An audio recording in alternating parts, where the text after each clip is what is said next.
Bonjour, ici Spellcaster de Potterhead Québec et aujourd'hui je vous parle de 5 essentiels Harry Potter à avoir pour pas cher. En tant que gros collectionneur d'Harry Potter, on m'a souvent dit que ça devrait vraiment me coûter cher d'avoir plusieurs items d'Harry Potter, mais détrompez-vous, il y a plusieurs items qui sont faciles à avoir pour vraiment pas cher. Donc voilà pourquoi j'ai décidé de faire cette vidéo là aujourd'hui. Pour commencer, le collier des reliques de la mort. Le collier des reliques de la mort est un des premiers achats que j'ai fait pour avoir dans ma collection. C'est un des achats les moins chers que j'ai trouvé, puisque vous pouvez l'avoir pour environ moins de 2$ sur eBay ou même sur Etsy. Le collier des reliques de la mort est selon moi quelque chose de vraiment important à avoir, puisque le signe des reliques est selon moi ce qui identifie le plus la fandom. Le retourneur de temps. Le retourneur de temps est quelque chose que vous pouvez avoir pour moins de 2$ sur eBay et sur Etsy. Il existe plusieurs versions du retourneur de temps, mais celui-ci est un des moins chers de la gang, puisque vous pouvez l'avoir justement, comme j'ai dit, pour moins de 2$. Il tourne, et le petit sablier fait environ une seconde, et il est très léger comme collier, puisqu'il existe des versions du retourneur qui sont très lourdes. Je sais de quoi je parle, j'en ai environ 5. C'est un objet vraiment important, vraiment beau, et selon moi, c'est un must à avoir pour n'importe quel fan. Les cravates des maisons. Les cravates des maisons sont facilement obtenables sur eBay, et peut-être même sur Amazon ou des sites du genre, pour moins de 5$. Et oui, moins de 5$, vous pouvez avoir la cravate de votre maison, et selon moi, c'est vraiment quelque chose d'important à avoir, puisque lorsqu'on est fan d'Harry Potter, on a définitivement une maison, et quel meilleur moyen de s'identifier que d'avoir une cravate. La bibliothèque de Poudlard. La bibliothèque de Poudlard est selon moi quelque chose de vraiment important à avoir, puisque ces 3 livres-là sont faits par J.K. Rowling, et qui sont vraiment intéressants. Pour l'instant, j'ai pris ma collection en anglais qui contient les 3 livres parce que j'arrivais tout simplement pas à trouver mes exemplaires en français. Donc, excusez-moi pour cette petite erreur.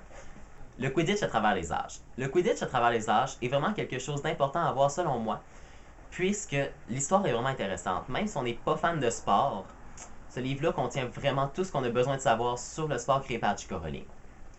Et oui, ça peut sembler désintéressant de lire ça pour certains, mais au contraire. C'est vraiment intéressant de savoir un peu l'histoire du Quidditch, de savoir les fautes, et même de savoir qu'avant d'être un vif d'or, le vif d'or était en fait un oiseau.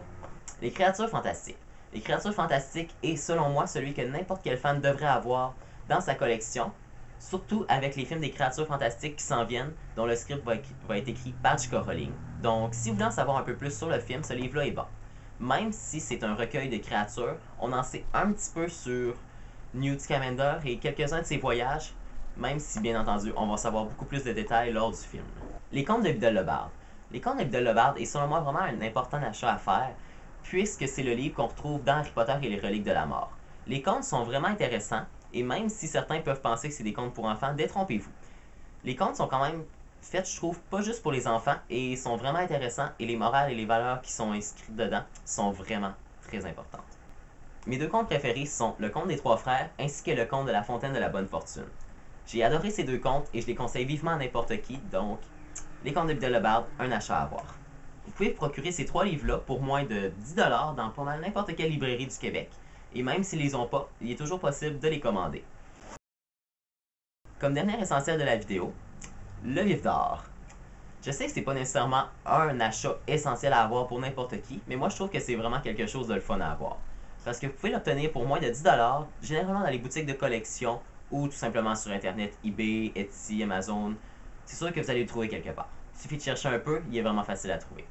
Donc pour moins de 10$, vous avez ce beau vif d'or qui vient avec ceci pour le faire tenir dessus. Et il vient dans une belle petite boîte comprenant un petit mini livret de stickers. Le vif d'or est un très bon achat à avoir. Il est vraiment très beau. Les détails sont très bien faits autant sur les ailes que sur le vif d'or. Il est très léger et ça fait des très bonnes photos, ça j'en suis sûr. Donc voilà, c'était ma vidéo sur 5 essentiels à avoir sur Harry Potter pour pas cher. Donc si vous avez envie d'en voir d'autres, vous avez qu'à me le dire en commentaire plus bas. Et n'hésitez surtout pas à suivre la page, à partager, à aimer ou à commenter. Donc c'était Spellcaster pour Potterhead Québec. Donc bye guys!